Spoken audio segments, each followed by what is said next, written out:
Cuando Moisés, después de que huye de Egipto, anda con su suegro cuidando a las cabras y las lleva a pastorear al monte Horeb, y en un momento ve como una zarza, un árbol que se está quemando, pero no se consume.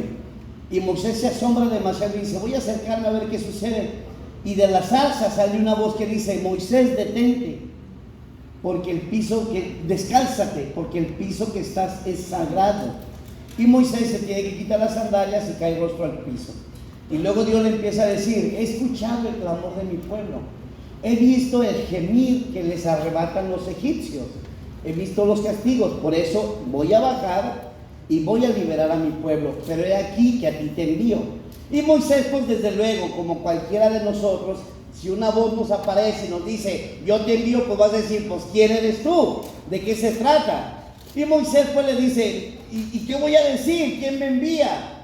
Y entonces viene la revelación de Dios: diles a mi pueblo, o sea, a los hebreos y a Faraón, que yo soy, te envía.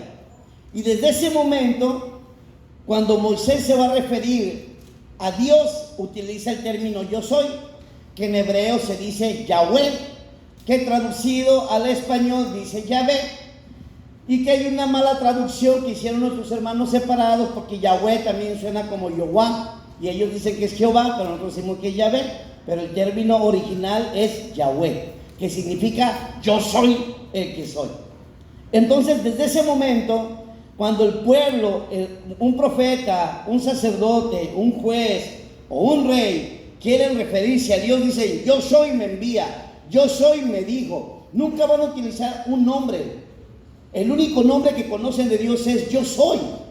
Entonces, cuando Jesús dice: cuando el Hijo del Hombre sea levantado en alto, reconocerán que yo soy. Prácticamente lo que Jesús en este momento está diciendo: cuando yo sea levantado, todos sabrán que yo soy Dios. Y es ese gran problema que Jesús tiene con los fariseos, porque ¿cómo es posible que Jesús diga yo soy? Y entonces el pueblo fariseo y los escribas atentan contra Jesús. Ese es todo el problema, porque Jesús se declara Hijo de Dios. Hay otro texto muy interesante en la Biblia, que también cuando Jesús está en el huerto de los olivos, está en oración y lo van a aprender, llegan los guardias acompañados, los guardias del templo acompañados de los romanos, y dice Jesús: ¿a quién buscan? A Jesús. Y Jesús dice: yo soy. Y dice el texto que los soldados caen tierra atrás, porque les impresiona el decir yo soy, porque era el único término que alguien podía decir para decir soy Dios. Y además porque Jesús pues viene acompañado de signos y de señales. Ha sanado, ha perdonado, ha resucitado. Solamente una persona con tal poder podía decir yo soy. Pero desafortunadamente pues los judíos ya tenían cierto recelo y algún rechazo contra Dios. Pero Jesús no se refería únicamente al momento de la muerte, porque pues qué caso tiene que lo levanten en la cruz y muera y es todo lo que va a suceder. No, Jesús hacía reverencia a lo que va a pasar después de la muerte. Y lo que pasa después de la muerte es la resurrección de nuestro Señor Jesús. Pero es una resurrección que sucede en silencio, pero es una resurrección que aún en nuestros días hay gente que no cree. Aún en nuestros días, fíjense que hay un dato muy curioso. Cuando los romanos que están cuidando la tumba donde pusieron a Jesús, Jesús resucita, se remueve la piedra y Jesús se va. Pues no tenía nada que quedarse ahí, se va.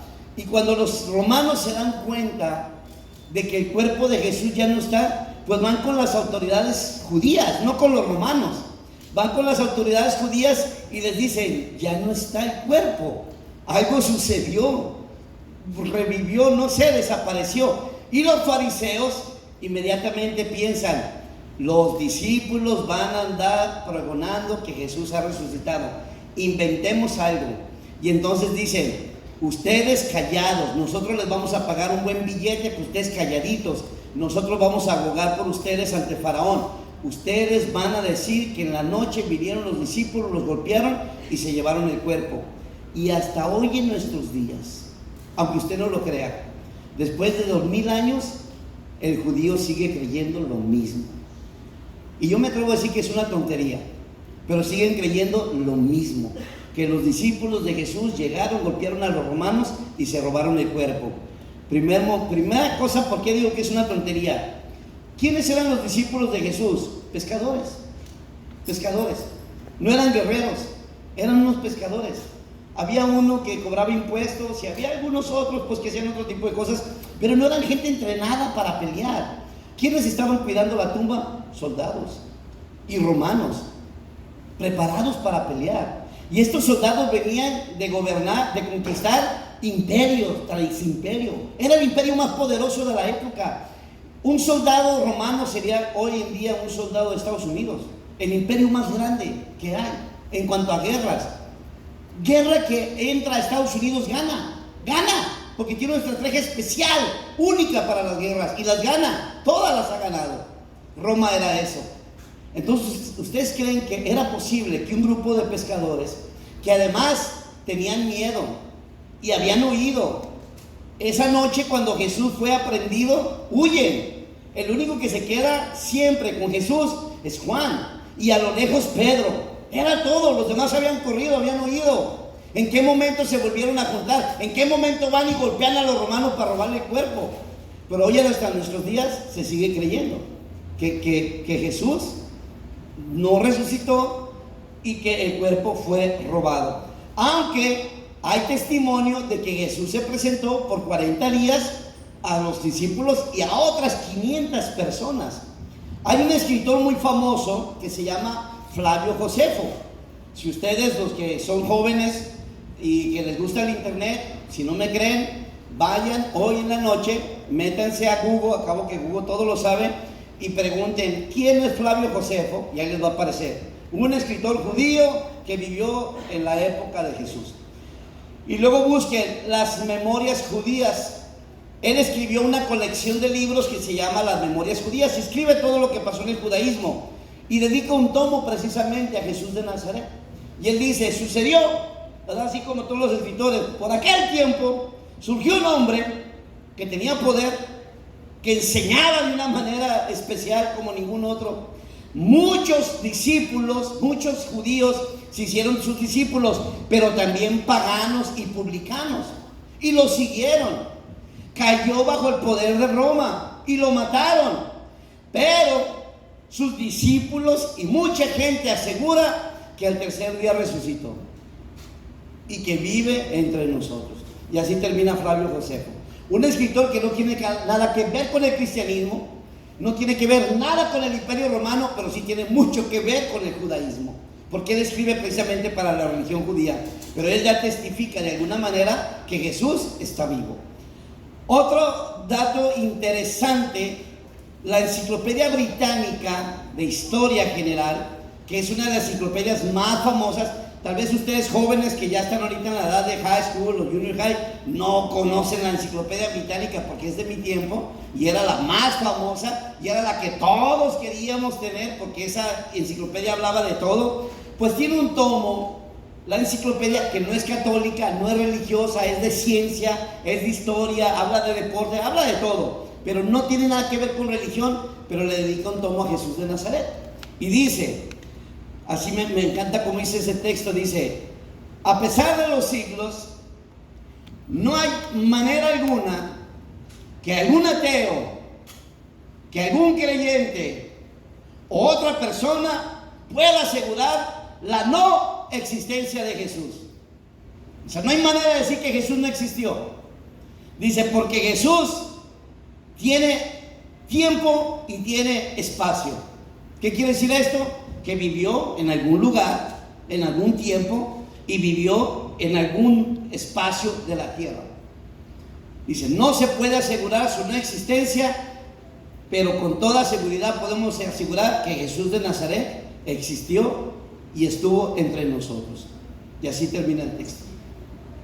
Hay muchas maneras para creer que Jesús está entre nosotros, pero desafortunadamente, aún entre nosotros los cristianos y los que venimos a los grupos de oración, aún seguimos faltos de fe. aún seguimos creyendo que Jesús probablemente es una teoría o es algo que la religión inventó para hacernos sentir culpables. ¿Y por qué? Porque nuestros abuelitos nos decían, Diosito te está mirando, si te portas mal Dios te va a castigar. No digas eso porque Dios, no te burles de Él, porque Dios te puede mandar un hijo igual, ¿verdad? Y ahí estábamos con ese tipo de asustos, ¿no? Dios lo ve todo, pórtate bien. Mamá, ya no voy a volver a la fiesta, acuérdate que Dios te está viendo. No, pues tú pensabas que Dios era un Señor que no tenía nada que hacer más que estar mirando a ver que hacías bien o mal y ponerte todo, ¿verdad? Y hoy en día, tal vez los que fuimos educados de esa manera, seguimos educando a nuestros hijos de la misma manera. Solo quiero que en esta vida, sepas que en esta vida todo se paga porque Dios todo lo ve. Y luego ahora viene la famosa karma. Pórtate bien porque el karma, tú sabes, el karma cobra y además Dios ve. Entonces tenemos una idea falsa de quién es Dios. Por eso Jesús dice claramente, cuando yo sea levantado, entenderán, comprenderán quién soy yo. Y yo quisiera ver 3 tipos de personas a la luz de la palabra del Señor, y nos vamos a enfocar más en una porque tiene mucho que explicarnos ese texto, pero va a ser durante el transcurso. De 3 tipos de personas que podemos estar entre nosotros para que también conozcamos cómo está nuestra fe. Es importante saber, más cuando acabo de bajar de un retiro, de un congreso, o vengo de estar 3 días con el Señor allá en el cañón de Santiago, y estuve ahí con Él y me atendieron de maravilla, y la porra a las cocineras porque nos dieron de comer 3 veces al día y gratis, oigan, entonces valió la pena estar allá. Pues sí, porque las mujeres no tenían que cocinar, tenían quien les cocinara. O sea, fue un momento hermoso, y además ustedes tienen, no sé cuánto tiempo tengan viniendo a este grupo, pero vienen semana a semana. ¿Por qué? No sé. A lo mejor algunos de ustedes vienen porque les dijeron, si no vamos al grupo se acabó lo nuestro, entonces aquí están. ¿Quieres ir al cine? Tienes que ir al grupo. Y las mujeres, los jovencitos y las jovencitas están aquí porque si no, no va a haber permiso para salir el fin de semana. Está bien, qué bueno que vengan por eso. Pero llegará el momento en que ustedes reconozcan quién es Jesús. Y entonces ya no van a venir únicamente por el permiso. Van a venir por Cristo. Por eso. Ya no van a venir porque Dios los castiga si no vienen. Mira, tienes que venir a misa porque si no es pecado no venir a misa. Y todos vienen con tal de no pecar. Ya no pecan el domingo, pero de lunes a sábado, quién sabe, ¿verdad? Dicen, yo no digo, dicen que el más santo peca 7 veces al día. Y discúlpenme, pero no veo ninguna aureola aquí, ni alas de ángeles. Así que de que aquí habemos pecadores empezando conmigo. Entonces imagínense, no dejamos de venir a misa para no pecar, pero cuando estamos en misa estamos con que, ¿y a qué hora se acaba? Y este padrecito, ¿y quién nos tocó? El que se tarda más. Y luego, no, y toda esta gente toda va a comulgar, pues ¿qué se creen? Y que fueran galletas, que están... Hombre, y luego, ay, todavía y este coro que cómo canta, Dios mío, que ya se callen. Y luego viene la homilía, y este padre de verdad tiene tanto que decir, que no puede nomás decir, chin, chin, tan, tan, se acabó. Porque ya nos queremos ir, o estamos pensando, ¿y saliendo de aquí dónde vamos a ir? Ojalá que nos pongamos de acuerdo y todos vayamos al restaurante favorito. Y ojalá que el compadre ya las tenga bien frías. Bueno, en total, ¿no? Miren, nadie me contó, ¿verdad? Pero suceden esas cosas. Estamos en misa, pero no estamos en misa. ¿Verdad que no? Estamos en misa, pero no estamos en misa. Entonces pareciera como que no venimos. Pero hemos venido y se nos ha borrado el pecado.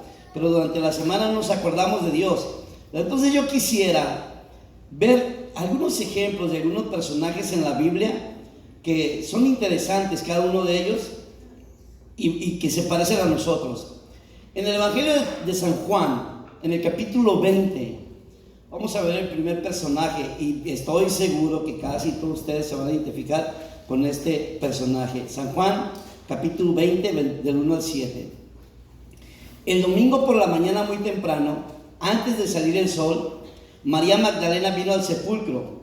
Cuando vio que había retirado la piedra que tapaba la entrada, regresó corriendo a donde estaba Simón Pedro y el otro discípulo a quien Jesús quería, y le dijo: se han llevado el sepulcro del Señor y no sabemos dónde lo han puesto. Pedro y el otro discípulo fueron rápidamente al sepulcro, salieron corriendo los dos juntos, pero el otro discípulo se adelantó a Pedro y llegó antes que él.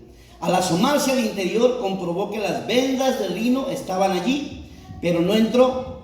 Siguiéndole los pasos llegó Simón Pedro, que entró en el sepulcro y observó que las vendas de lino estaban allí, también el lienzo que habían colocado sobre la cabeza de Jesús, pero no estaban con las vendas, sino doblado y colocado aparte. Entonces entró también el otro discípulo, el que había llegado primero al sepulcro, vio y creyó. Palabra de Dios. Gloria a ti, Señor. A ver, aquí hay dos tipos de personas. El primero es representado por María Magdalena. Son los que andan buscando a Jesús. Los que vienen aquí porque buscan a Jesús. Los que van a misa porque buscan a Jesús.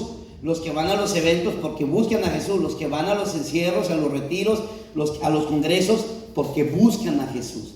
Porque quieren encontrar a Jesús. Porque lo conocen, porque lo aman y porque quieren conocerlo. Esos serían los que tienen esa fe ya madura en base a esa relación de amor con Jesús, ¿verdad? Los que lo buscamos, los que queremos seguirlo. Pero hay otros dos tipos de personas, otro, que son los que creen porque han visto, que es el caso de Juan y Pedro. María Magdalena llega y les dice: no está el cuerpo del Señor, movieron la piedra y ya no está. Y estos salen corriendo para ver qué sucede. Dice el texto que el primero que llegó es Juan, porque es el más joven, desde luego corría más rápido.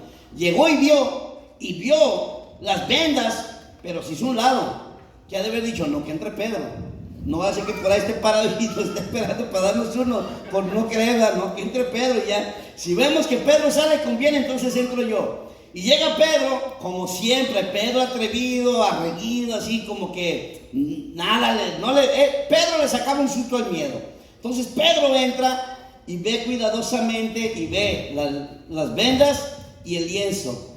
Entonces me imagino que tuvo que haber volteado a ver a Juan sorprendido, y entonces Juan entra y dice Juan que también miró y creyó. Entonces estamos los que vemos porque creemos. Porque hemos venido aquí y porque hemos visto que la comadre se sanó, porque hemos visto que el viejo borracho ya no es borracho, ¿verdad? Porque hemos visto que, no sé, que un matrimonio que andaba a punto de desbaratarse, ya viven juntos una vez más, y creemos por eso. Y no es malo, o sea, es bueno, al contrario.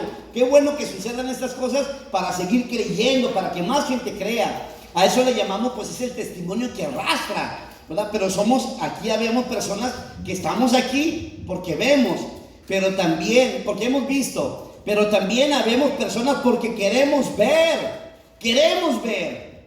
Si no, no vamos a creer. Por eso estamos aquí, estamos esperando un milagro, estamos esperando ver algo. Luego nos dicen: mira, vamos al grupo de oración porque ahí la gente se cae, y tú vienes a ver a qué horas te caes si no te has caído, y vienes para ver cuándo te vas a caer. Si quieren caerse, yo les ayudo, no hay problema, o sea, no hay bronca por eso, yo les ayudo a caerse, pero ese no es el punto, caerte o no caerte, ¿verdad? Pero venimos porque queremos ver algo, simplemente queremos ver un milagro, algo extraordinario.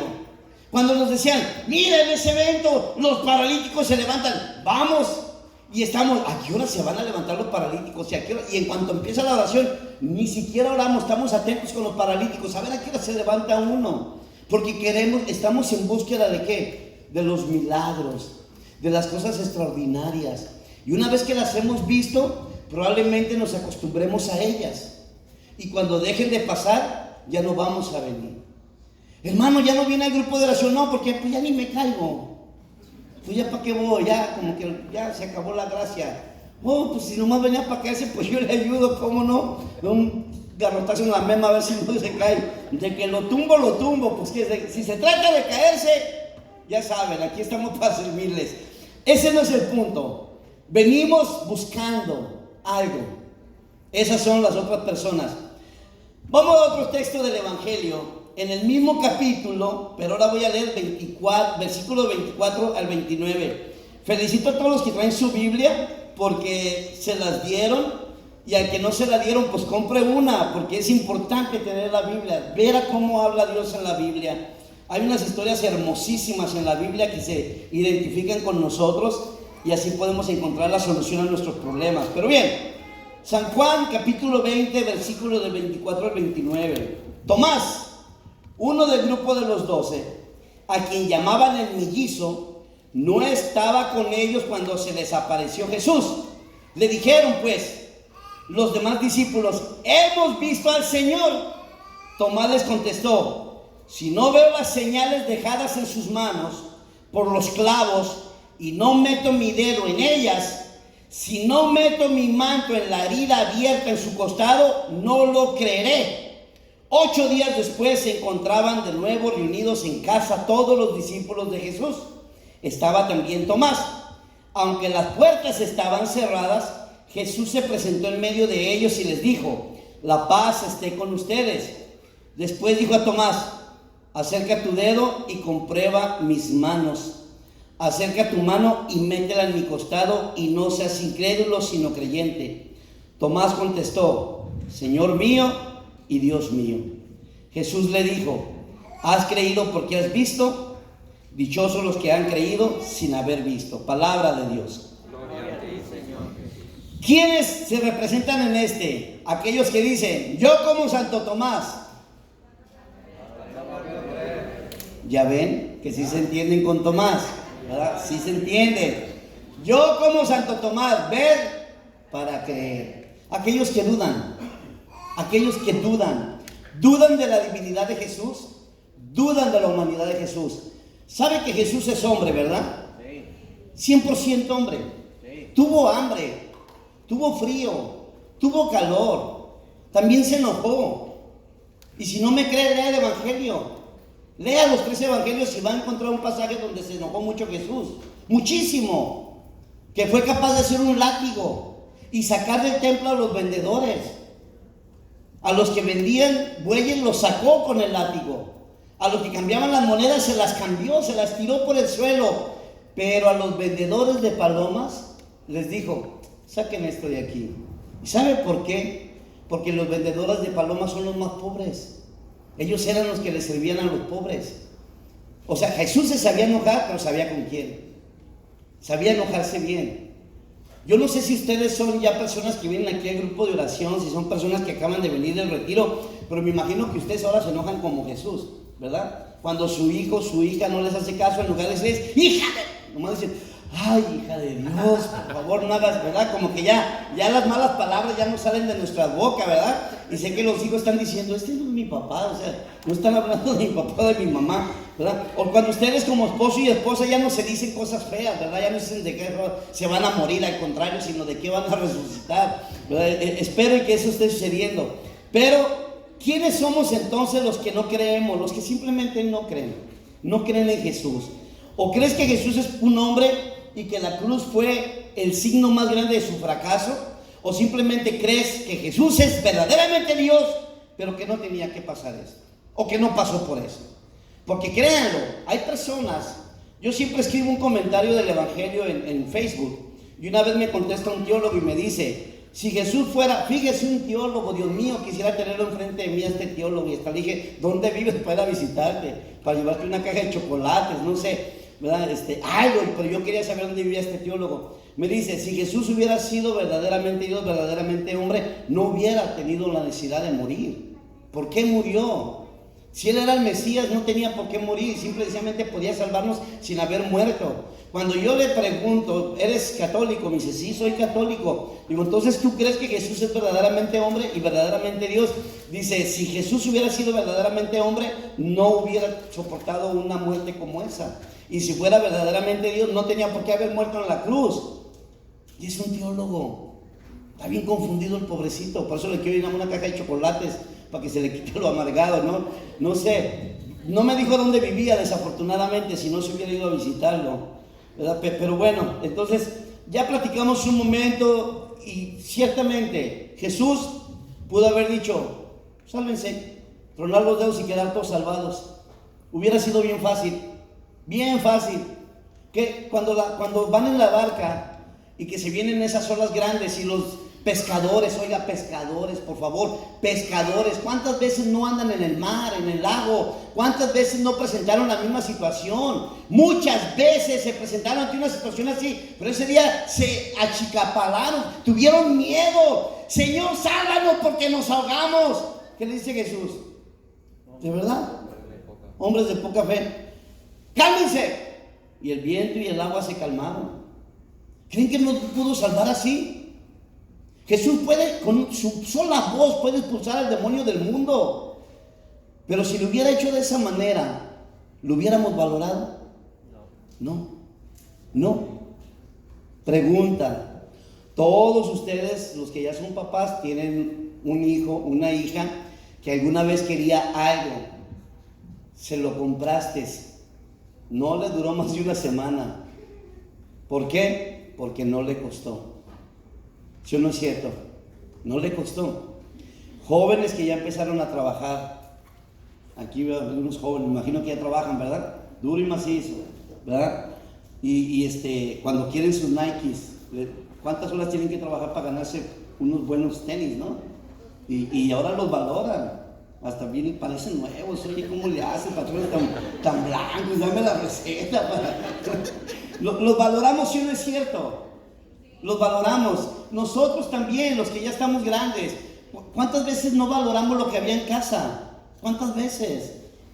Nuestro papá decía, ¿verdad? Hijos, tomen la leche porque se va a echar a perder. ¡Ah! Mi jefe ni que fuera vaca para estar tomando leche todo el día, ¿no? Y ahora que nosotros pagamos la leche, dale leche a los niños, ¿verdad? Dale, porque, oye, está bien cara. Antes, hasta huevos, en la coca 2 huevitos, y ahora bien mediditos porque ya están más caros los huevos. Y ahora, ¿quién está pagando los huevos? Pues nosotros.